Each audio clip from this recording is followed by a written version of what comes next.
BXB. It's in the game!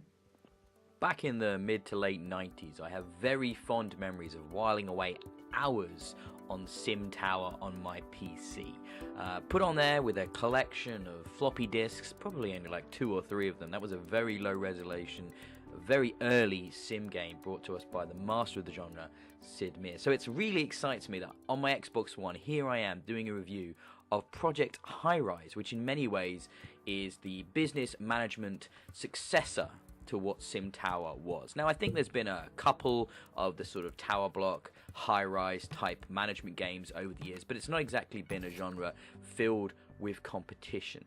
So having Project Highrise, which came out on PC a couple of years ago, make its way to all the consoles, which would be Xbox One, PS4 and Nintendo Switch, it's really, really cool that we have this type of game available to play on those home consoles.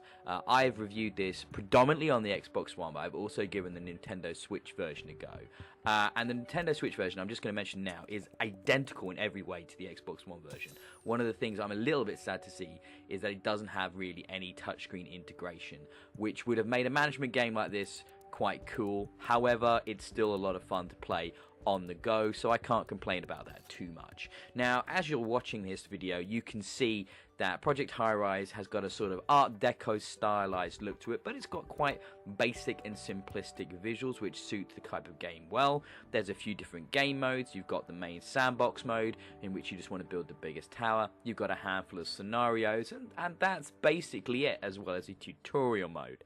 And that's all you'd want from this game.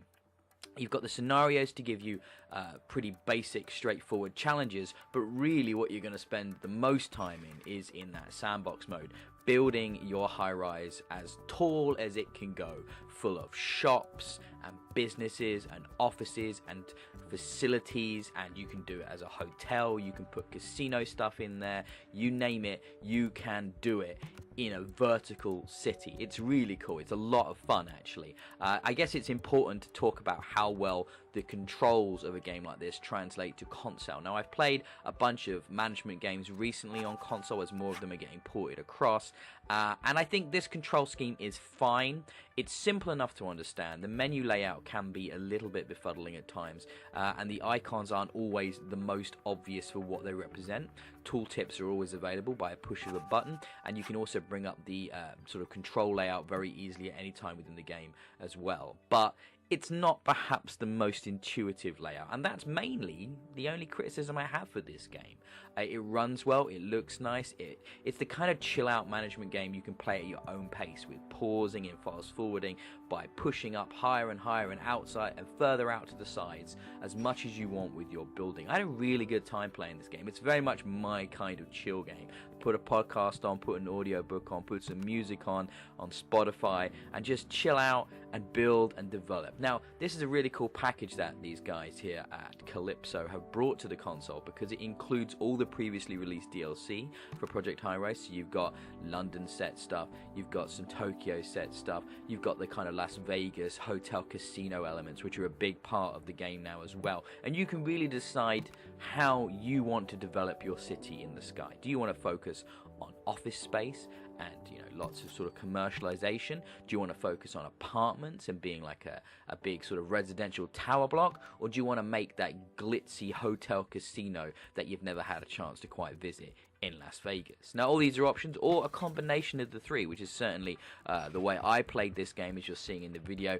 As I developed things, I kind of tried everything out. It's got some fairly deep infrastructure management systems in play here.